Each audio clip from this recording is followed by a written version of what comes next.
Gujarat's #1 engineering university, Sankal Chand Patel University, 9642706257.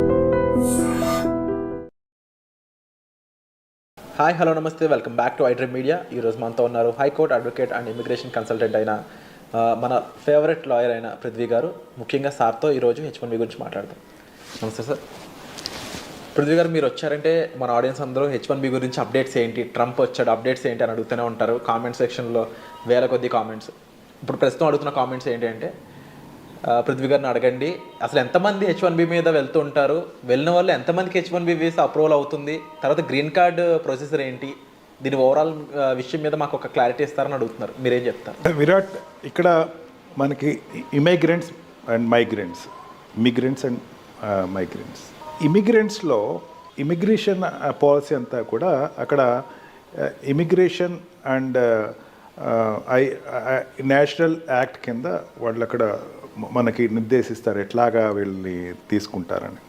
వీళ్ళు LPA అంటారు, అంటే ఇప్పుడు గ్రీన్ కార్డ్ హోల్డర్స్.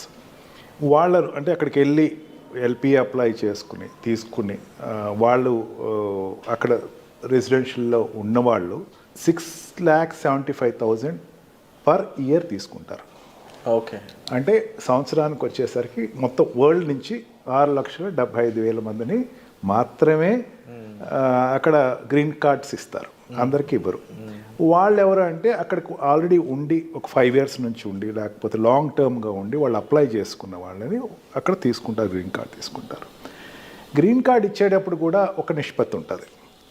7% ఏ కంట్రీ నుంచి కూడా మించకుండా చూసుకోవాలి. అంటే ఇండియా నుంచి వచ్చిన వాళ్ళు కేవలం 7% ఇస్తారు. ఓకే, అందుకని ఇండియా నుంచి వచ్చిన వాళ్ళకి 80% అట్లా రిజర్వేషన్స్ ఏమి ఉండవు, అక్కడ 7% తీసుకుంటారు. అండ్ ఈ ఎల్పిఏలో వచ్చిన వాళ్ళు, ఈ గ్రీన్ కార్డ్ హోల్డర్స్ మళ్ళీ ఫెసిలిటీ ఇస్తారు.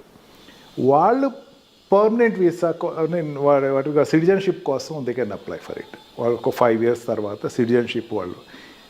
వీళ్ళకి సిటిజన్స్కి పెద్దంత డిఫరెన్స్ ఏమి ఉండదు, గ్రీన్ కార్డ్ హోల్డర్స్కిను సిటిజన్స్కి.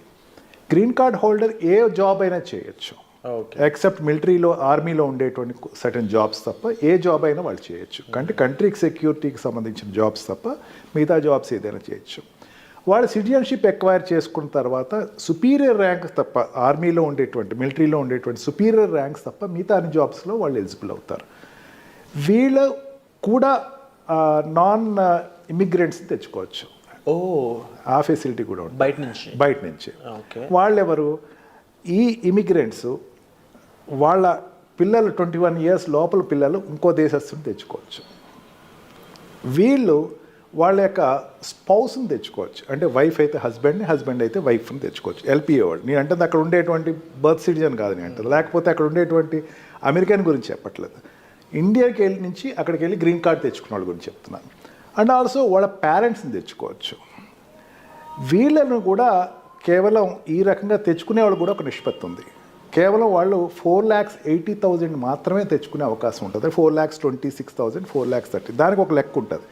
దాన్ని మల్టిప్లై చేస్తూ ఉంటారు ఎప్పటికప్పుడు. అంటే ఎట్లా ఉంటుంది, ఇయర్ ఉంది అనుకుందాం, ఇయర్ 4,26,000 తెచ్చుకున్నారు అనుకుందాం, ప్రీవియస్ ఇయర్ తగ్గింది అనుకుందాం, దీనికి యాడప్ అవుతుంది. బట్ నాట్ అబ్జల్యూట్గా యాడప్ అయిపోతుంది. అంటే 4,20,000 ఇయర్ తెచ్చుకున్నాక ప్రీవియస్ ఇయర్లో ఎక్కడైనా సరే 2 lakhs తెచ్చుకుంటే ఇంకో 2 lakhs తెచ్చేసుకోవచ్చు జనరల్గా లెక్క ప్రకారం. కానీ దాంట్లోంచి కేవలం 10% మాత్రమే తెచ్చుకుని మళ్ళీ దాన్ని ఏదైనా సరే ఈ లెక్కలు ఏ రకంగా చూసుకున్నా 4,40,000 నుంచి ఎక్కువ తెచ్చుకుంటలేదు. ఈ పాలసీ ఎంతమంది తీసుకురావచ్చు అనే పాలసీని ఎప్పుడు కూడా president of America parliament Congress నుంచి అప్రూవల్ తెచ్చుకోవాలి.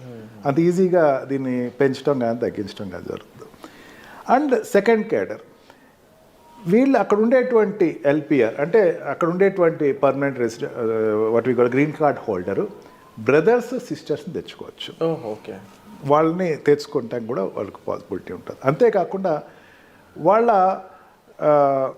కొడుకు వైఫ్ని కానీ కూతురు హస్బెండ్ కూడా తెచ్చుకోవచ్చు. అక్కడ మనం సినిమాలో కూడా చూపిస్తారు, హస్బెండ్ వైఫ్ని గ్రీన్ కార్డ్ మీద తీసుకెళ్లారు, అవును అలా అని చెప్పేసి. బట్ బ్రదర్ అండ్ సిస్టర్ కానీ సిస్టర్ అండ్ బ్రదర్ అండ్ బ్రదర్కి అది ఎలా వర్కౌట్ అవుతుంది, ఏ అగ్రిమెంట్ అని చూపించాల్సి ఉంటుంది, ఎలాంటి అగ్రిమెంట్ పారామౌంట్స్ ఏం లేదు. వాళ్ళు they want to live, I want to have time with them, I want to stay with them because they have no other residence. నా వాళ్ళకి ఏమీ లేదు అక్కడ.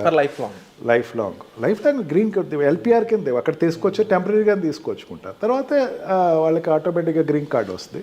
బట్ దే కెన్ బ్రింగ్, వాళ్ళని కూడా తెచ్చుకోవచ్చు. అంటే కాకపోతే ఇక్కడ ఉన్న స్థితిలో ఉన్న వాళ్ళకి ఏం పర్మిట్ చేయరు. కాకపోతే ఏంటంటే వాళ్ళకి మేము తప్ప ఎవరు లేరు అని చెప్పేసి చూపించాల్సి వస్తుంది. అదేవిధంగా ఓల్డ్ ఏజ్ పేరెంట్స్ వాళ్ళ పిల్లల్ని తెచ్చుకోవచ్చు. ఈ పారామీటర్స్ వీళ్ళ వరకు అలౌ చేస్తారు. వీళ్ళ వరకు ఈవెన్ అక్కడ ఉండేటువంటి సిటిజనే కాదు, ఈవెన్ గ్రీన్ కార్డ్ హోల్డర్ కూడా వాళ్ళు తెచ్చుకోవచ్చు.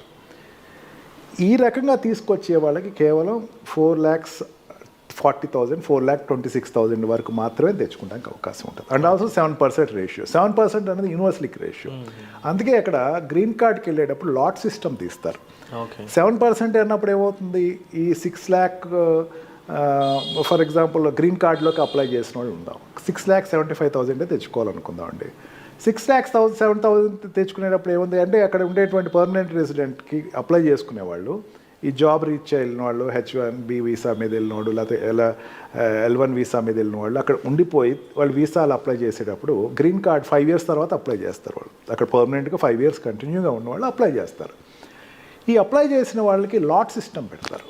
లాట్ సిస్టమ్ అంటే 6 lakhs అనేసరికి దగ్గర ఒక 20 to 30 lakhs అప్లై చేస్తారు అన్ని కంట్రీస్ కలిపి. దాంట్లో మళ్ళీ నిష్పత్తిలో ఏ కంట్రీ నిష్పత్తిలో దాంట్లో లాట్ తీస్తారు. లాట్ తీసి ఆ 7% ఆఫ్ ఏ కంట్రీ మాత్రమే అక్కడ ఇస్తారు. ఇప్పుడున్న ట్రంప్ స్టూడెంట్స్కి చాలా వెల్కమింగ్ పాలసీసే చెప్పాడు.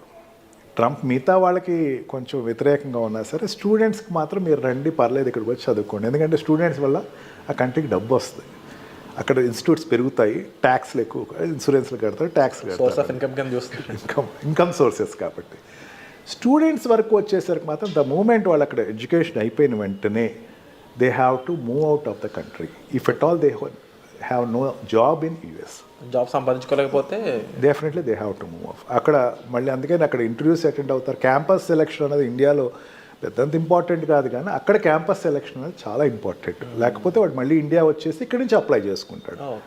ఇక్కడికి వచ్చేసేసి ఇక్కడి నుంచి మళ్ళీ వాళ్ళకి రూట్స్ తెలుస్తాయి. అంటే ఎక్కడెక్కడ పాకెట్స్ ఉన్నాయి, ఎక్కడెక్కడ నా జాబ్ ప్లేస్మెంట్స్ ఉన్నాయి అనేది వాళ్ళు ఎప్పుడు వెరిఫై చేసుకుంటూ ఉంటారు. ఇక్కడ ఇండియాకి వచ్చి వాళ్ళు అప్లై చేసుకుని H1B వీసా మీద వాళ్ళు ఎక్కడ వెళ్ళటం జరుగుతుంది.